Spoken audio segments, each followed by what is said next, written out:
40 degrees and you felt all of it. A little bit of wind too. Like being back in the GLIAC, right? GLVC. Oh, I'm sorry. GLVC. My bad. My brother played in the GLIAC though, Northern Michigan. Oh, yeah, some cold days. What do you have for coach? Cory, I mean, obviously we talk a lot about the offense after the last 4 games and the 2 losses. What about the defense in the last 2 weeks? How have you, just the overall performance of the defense in these last 2 games? Defensively, when you look back at it, versus SMU, I felt like from a tackling standpoint and on the perimeter we struggled, and you felt like those things got cleaned up from SMU to Virginia. So that was a positive of just looking at where we were at down there playing in Dallas versus SMU. I felt like we cleaned up some things.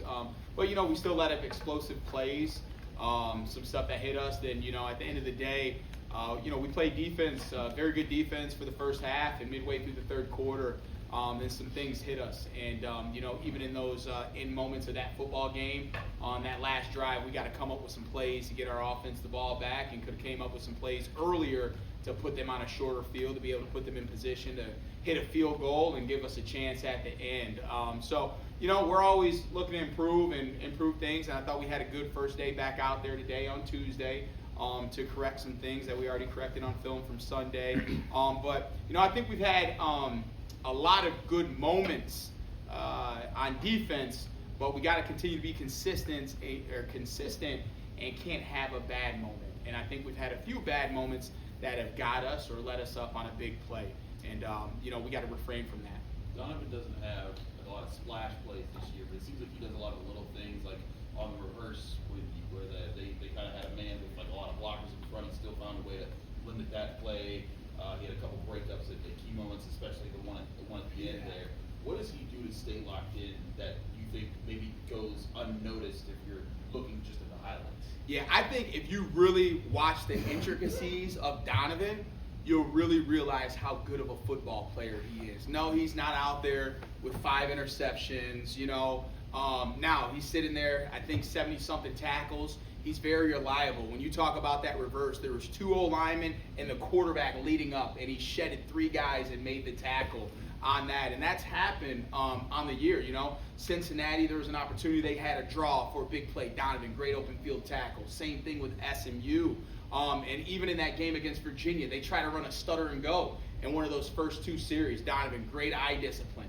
Doesn't drive up, lose control with bad eyes on a quarterback, takes that away, quarterback scrambles, we get to him. So there's a lot of things when you really watch the small details of Donovan in a game or throughout the week. He does a lot of stuff great.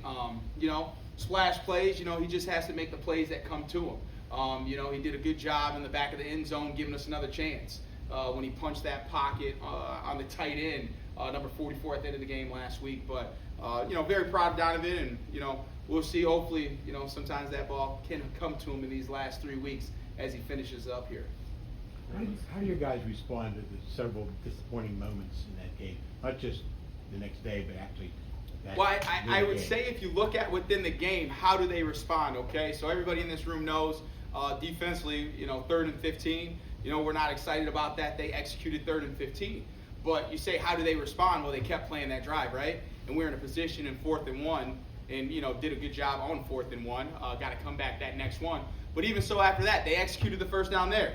And we still continue to fight. So how do they respond? They respond as fighters and they continue to play. They don't duck their heads. They don't feel sorry for themselves. They just, poke their chest out and they continue to battle and continue to fight. So that's how I would say they respond when things don't go right. Because even down, we still played to the end when things didn't go right 2 weeks ago for us against SMU. And I would say even as we get into here on Sunday, guys were very quiet, hurt from the weekend, but they came out and they practiced hard today. They didn't feel sorry for themselves. We lost. We've lost 2 in a row. It's cold outside. No, none of that stuff matters. The only thing that we can control is how we go out there and work, and that's what they did today. So I like how they respond. We do. How do you prepare for a challenge with a team that spreads the ball around so much? How do you try to stay disciplined and know they have so many different targets they go after? Yeah, it's good. I mean, you look, a lot of I know last week you look at Virginia, they had Malachi Fields, and you're like, oh, you got to focus on him, which, we executed that. But at the end of the day, this is Power 5, Power 4 football.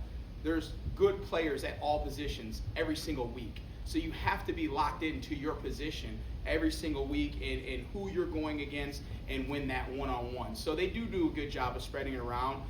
They have some good young receivers that have made some good plays this year.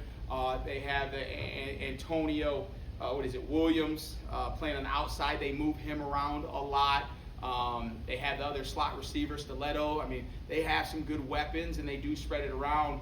But at the end of the day, football, you have to win your one-on-one, okay?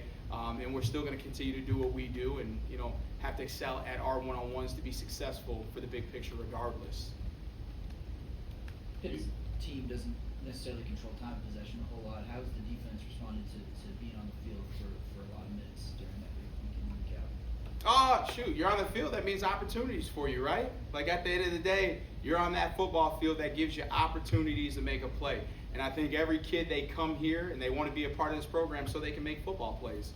So that's what it is at the end of the day. You're out there, you look at our defensive guys, they're on special teams, they're on that field, and that just gives them more opportunities to make plays. So anytime you're out there on defense, that gives you a chance.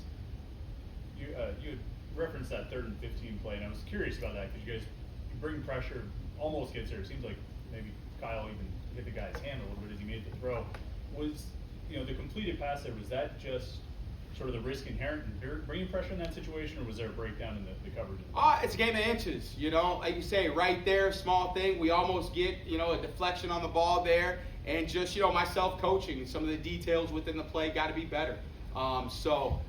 They did a good job of executing on the blitz. There's no breakdown in coverage. There's no coverage bust or anything like that if that's what we're looking for.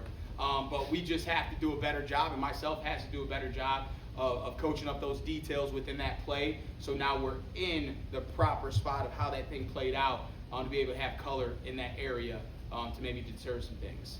But at the end of the day, that kid stepped up and made a good play in that situation.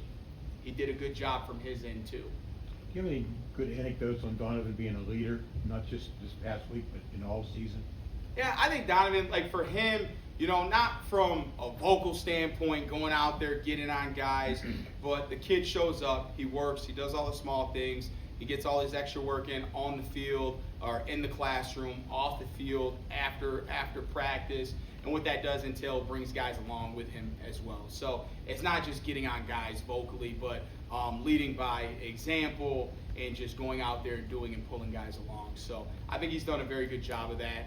And in general, like you look at him, Javon, and PJ, they're a very close group of three. And just in general, defensively, other older guys too. When it comes to the extra work and just being coachable and that stuff, this older group that we have has done a very good job. How has Javon improved this season as a starter? I think Javon's been good. Again, it's looking at the details. And Javon, I don't know how many targets he's had at him this year, but I know it's at a 22% rate of completion percentage, and we want to be under 33%, and Javon's at 22, which is very good. So in coverage, he's done a very good job just in his one-on-ones, which we know at field safety, you live in some one-on-ones at times out there. And that's been a position where we've had some success with some guys, and I think Javon's continued to carry that on from a coverage standpoint of doing a good job of winning his one-on-ones and being tight in coverage on those slot receivers. Anything final from Coach?